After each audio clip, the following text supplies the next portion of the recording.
स्थान से दुखी हैं। ऐसे दुखी मनुष्य को देख करके नहीं नारद जी अपने मन में सोचने लगे, इनको निवारण करने का एक ही उत्तम स्थान है, भगवान विष्णु की शरण में जाऊं तो वो ही सब कुछ बता सकते हैं। नारद जी अपना बीड़ा बजाते हुए भगवान के शरण में पहुंचे, भगवान के लोक में जाके नहीं विराजमान हुए। भगवान को लोक कौन सा है? विष्णु लोक। और देवतान को लोक कौन सा है? देवलोक। तो भगवान के विष्णु लोक में जाए करके नहीं नारद जी ने जाके प्रेरणा देखा, नारद जी के दर्शन, नारद जी ने दर्शन किए। भगवान विष्णु जो है किस तरीके से मतलब जो है विराज रहे हैं, शंख चक्र गदा पद्मम बनमाला विभूषितम। भगवान की चार भुजा देखी, एक हाथ में शंख, एक में चक्र, एक में गदा, एक में पद्म, गले में बड़े बड़े फूलों की, पुष्पों की, हारों की माला पड़ी हुई है। ऐसे भगवान विष्णु के दर्शन किए। लक्ष्मी जी उनके चरणों की तरफ बैठ करके नहीं भगवान विष्णु की हवा कर रही है अपने स्वामी। नारद जी हाथ जोड़ के दंडवत किया और उनके चरणों में जाके गिर पड़े। भगवान विष्णु ने देखा कि पुत्र नारद मेरे चरणों में गिरा हुआ है, बाजू पकड़ के उठाए लियो। अरे पुत्र नारद, तू मेरे लोक में कैसे आया हुआ, तेरे मन में कहा है? नारद जी हाथ जोड़ के प्रार्थना करके कहने लगे कि हे देव, आपके लोक में मैंने इसलिए आगमन किया है कि मैंने नाना प्रकार के मनुष्य जो है मृत्यु लोक में दुखी देखे हैं। ऐसा कोई छोटा सा उपाय बताओ, जा तेरे प्राणी पर दुख डाले दुर्गा दूर है। भगवान विष्णु जो है बड़े हाथ जोड़ करके नहीं, नारद जी हाथ जोड़ कर नहीं भगवान विष्णु की प्रार्थना कर रहे थे। उस समय भगवान विष्णु बोले कि पुत्र नारद, तू घबराओ मत, तेरे लिए एक छोटा सा प्रश्न बताऊंगा जो सत्यनारायण भगवान के नाम से। सत्यनारायण भगवान को प्रश्न जब कोई करता है तो वो सुख की प्राप्ति करता है। सत्यनारायण भगवान को नाम के समय करे, बाद में अपने भाई बंधुओं को बुलाए करके नहीं, इष्ट मित्रों के बीच में बैठ करके नहीं कथा को श्रवण करे, आचार्य को बुलवाएंगे, पंडित जी को बुलवाएंगे नहीं, सत्यनारायण भगवान की कथा को सुने। मात्र सवा से पंजीरी गेहूं के आटे की भून करके नहीं भगवान को भोग लगावे। अगर ज्यादा से ज्यादा जो है सवा मन तक या 2.25 किलो या 5.25 किलो लो बेटा ये दे दो और चावल लगा दो। इस तरीके से सवामन तक मतलब भोग लगाने के पश्चात जो है अपनी श्रद्धा और भक्ति से जो है सबको वितरण करें प्रसाद। ऋतु के अनुसार फल ले, केला ले, अमरूद ले, अनार ले, ककड़ी ले, खीरा ले। राजस्थान में चले जाओ तो ये भी फल प्राप्त नहीं होते हैं जल्दी से जल्दी। झरबिरिया की फिर भी मिल जाए तो वो भी भगवान की पूजा में भेंट कराए। इस तरीके से जो है भगवान की पूजा में भेंट करें। आप बेटा इधर भगवान की पूजा में भेंट करें। भेंट करने से ही भगवान बड़े दयालु प्रसन्न हो जाते हैं, अति प्रसन्न भाव में और धन धान्य की वृद्धि करते हैं। इस तरीके से सुना चरणामृत बनाए करके नहीं सालग्रामी को स्नान करावे, सब भक्तों के लिए प्रसाद में बांटे।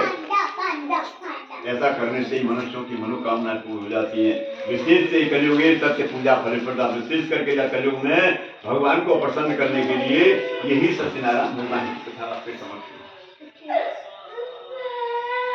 नारद जी यह बात को सुन करके नहीं अति प्रसन्न हुए और प्रसन्न भाव में हाथ जोड़ करके नहीं भगवान से बोले कि हे महाराज, आपने बड़ा अच्छा मुझे जो दृष्टांत दियो, भगवान सत्यनारायण की कथा बताई, मैं इसको अवश्य मतलब करवाऊंगा, लेकिन मृत्यु लोक में जाकर के कराऊंगा।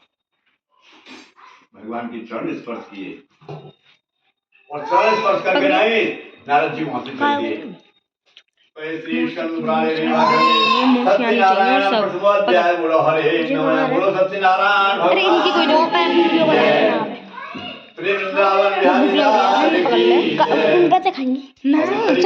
भगवान के प्रसाद से। और नारद जी जब चल दिए तो नारद जी के चले जाने पर कहाँ जाके पहुंचे? काशी जी नाम सुंदर स्थान में। जैसे हमारे यहाँ मथुरा नगरी है ऐसे काशी नगरी है, 3 गांव है ना। काशी नगरी में जाकर के नहीं भ्रमण करने लगे। मन में विचार किया कि सत्यनारायण भगवान की कथा मुझे भगवान विष्णु ने बताई है, या कथा के लिए मैं अब किसको बताऊं? युवा स्त्री के लिए बताऊं या बुढ़िया को बताऊं या किसी मतलब बच्चे को बताऊं? सामने से क्या दिखाई दियो? एक ब्राह्मण दिखाई दियो, जिसको नाम कहा सत्यानंद, अत्यंत गरीब ब्राह्मण। क्षुधा व्याघ्रो रुक्ता नत्राम बबरा भूत रही, भूखकर प्यासे भी रह गए नहीं, अन्न की चिंता में बेचारा घूमता रहता था। ब्राह्मण जो है भूख और प्यास से बिके रह गए नहीं, अन्न की चिंता में जो घूमता था और जो भिखारी तो भिखारी भाव से भीख मांगेगा। माथे में चंदन लगा हुआ है, कपड़े चिथड़े हैं, मतलब फटे हुए हैं, हाथ में झोली डंडा लेकर के नहीं भीख मांगने के लिए काशी में जाता था। भगवान बड़े दयालु हैं, एक महात्मा को रूप बनायो, रास्ता के किनारे जाके बैठ गए। सतानंद ब्राह्मण को आगमन भयो तो हाथ जोड़ करके सतानंद ब्राह्मण दंडवत प्रणाम करने लगे।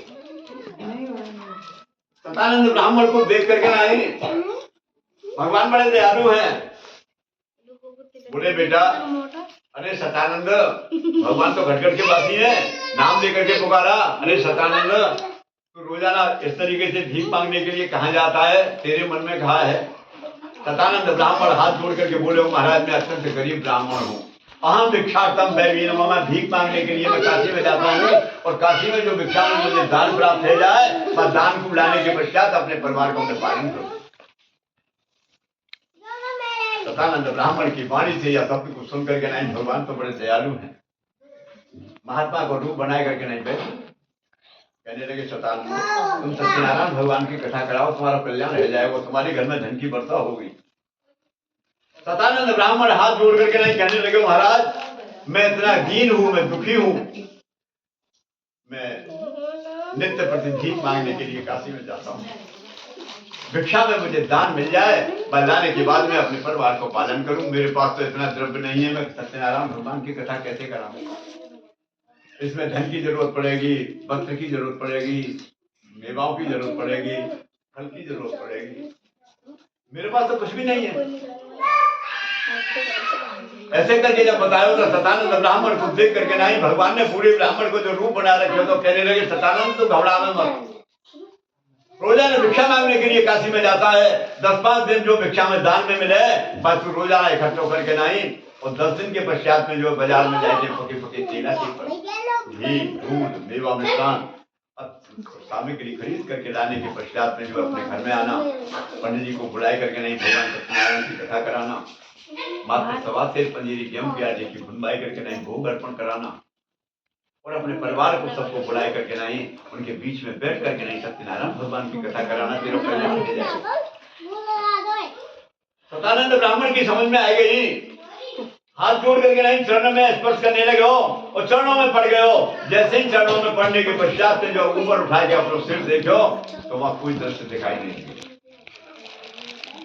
जो बताने वाले भगवान सत्यनारायण की कथा को बता रहे थे तो अंतर्यामी अंतर्ज्ञान हो गए, सिर्फ मेरी जाना बिस्किट दीजिए तो कह दे, बिस्किट दीजिए आ जा। सतानंद ब्राह्मण ने मन में ठान लियो, आज पूरा ब्राह्मण जाकर वो बता गया है अंतर्यामी भगवान ने मेरे को दर्शन दिए हैं, मैं उसको खुशी कराऊंगा, लेकिन कछु भिक्षा में दान मिल जाए तभी तो कराऊं। सतानंद ब्राह्मण अपना भीख मांगने के लिए काशी में प्रवेश किया। जगाम नगर रंबे धन यत गति, जहाँ बड़े बड़े धनवान लोग रहते थे वहां जाके मैंने भीख मांगना शुरू कर दिया। भगवत कृपा से और दिन बाबू दान में क्या मिलता था, गेहूं के दाने मिल जाते थे, सब्जी के पदार्थ मिल जाते थे। आज भगवान की कृपा ऐसी हुई कि वस्त्र भी मिले, धन भी मिलो, मेवा भी मिली, मिष्ठान भी मिलो, पुष्पहार भी मिले, मन में बड़ा प्रसन्न होता। आज मेरी झोली पार भर गई है, ये भगवान सत्यनारायण की अनुपम कृपा है।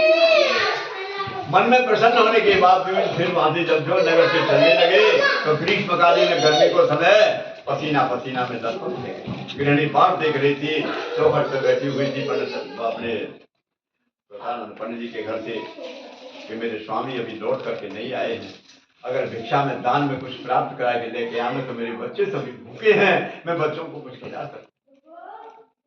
गृहिणी बात देखते देखते सामने क्या दृश्य दिखाई दिया कि पंडित जी चले आ रहे हैं, लेकिन पसीना में लथपथ है रहे। नीचे बैठा अपने स्वामी को देख करके नहीं दौड़ी दौड़ी गई, कंधा पे झोली टंगी हुई, झोली को उतार करके नहीं घर में लाके प्रवेश किया तो काफी वजन महसूस, अलंकार देखे, झोली में बड़े बड़े वस्त्र भी हैं, पुष्पहार भी है, मेवा भी भरी हुई है, मिष्ठान भी भरा हुआ है। गृहिणी ये देख करके नहीं अपने स्वामी की तरफ एकदम जो है ललायत है गई, क्रोध में आ गई। स्त्री संज्ञा को क्रोध कभी आता है ना तो बहुत आता है, नहीं आता है तो बिल्कुल नहीं आता। क्रोध में आने से अपने स्वामी के समक्ष में हाथ जोड़ के कहने लगी, हे स्वामी आप सत्य बताइए, ये कौन को उठाए के लेके आए हो, ये दान में प्राप्त नहीं हुआ है आपको, जीवन निकल गयो। इतना धन तो मैंने कभी ना देखो जो आज तुम लेकर के आए। हालात हो रही है, चुप बैठ जा। सुनते रहे सदानंद ब्राह्मण। इसके पश्चात में जो है स्त्री को भामा कहते हैं, चुप बैठ जा। भार्या कहते हैं। भार्या तस्य प्रसादेन सत्यनारायण प्रभु। जब अपनी स्त्री संज्ञा के लिए बताया कि तू मतलब इस तरीके से मेरे को कह रही है, देख ये सत्यनारायण भगवान की कृपा से आज मुझे दान में प्राप्त हुआ है। गृहिणी शांत हो गई।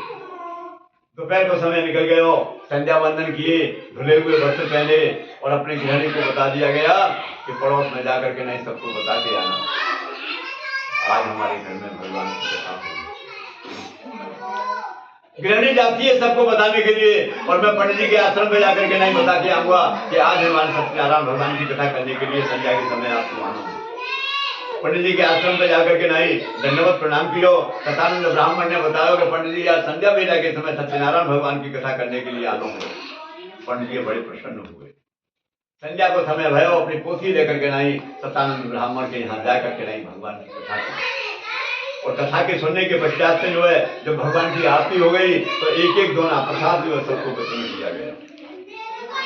सबने हक माना, और हक मानने के पश्चात में जो है सतानंद ब्राह्मण के मन में यही आशा हुई कि अब मैं हर महीने सत्यनारायण भगवान की कथा कराऊंगा, चाहे अमावस्या हो, चाहे एकादशी हो, चाहे पूर्णमासी हो। मन में आवाज आने से उसके घर में धन की वर्षा होने लगी। नित्य प्रति जो है भिक्षा मांगना, दान मांगना नहीं छोड़ा। भीख मांगने के लिए जाए, लेकिन भगवान की कृपा से धन दौलत उसके घर में बढ़ता है। जब ज्यादा पैसा हो जाता है आदमी के पास तो कुछ और अपना कोई स्रोत करने के लिए कोई और साधन उपलब्ध करता है। सतानंद पंडित जी ने क्या काम किया, काशी नगरी के किनारे पर एक कुटी बनवाई। भगवान सत्यनारायण की कथा करना और सबको प्रसाद बांटना। काशी नगरी में लकड़ी बेचने वाला लकड़हारा प्रवेश करता था। एक दिन लकड़हारा जो है जंगल में गयो, लकड़ी काट करके जब दाने इकट्ठा बना लियो तो अपने सिर पर रख करके नहीं जब चलने लगे तो आपको प्यास सताने लगी। ग्रीष्मकालीन गर्मी के महीना में आपको प्यास सताने लगी। क्षुधा व्याकुलो भुक्ता नत्राम बबरा भूतलई। अब प्यास के मारे घबराए गयो तो मन में विचार करने लगे कि काशी नगरी के किनारे पर सतानंद पंडित जी का एक सुंदर भवन बना हुआ है, वहां मुझे प्रसाद भी प्राप्त हो जाएगा और धन और जल भी मिल जाएगा। ऐसे मन में भाव आ गए। लकड़ी बेची वाला लकड़हारा सतानंद जब काशी नगरी के किनारे पे छोड़ के नहीं दंडवत प्रणाम कियो भगवान के लिए। सभी भक्त लोग बैठे हुए थे। लकड़ियन को गट्टा वाले द्वार पर रख दियो और पीछे से जाके कथा का श्रवण किया। कथा पूर्ण होने के पश्चात जो है भगवान की आरती हुई। एक एक दोना प्रसाद जो है सतानंद पंडित जी ने सबको प्रदान किया। एक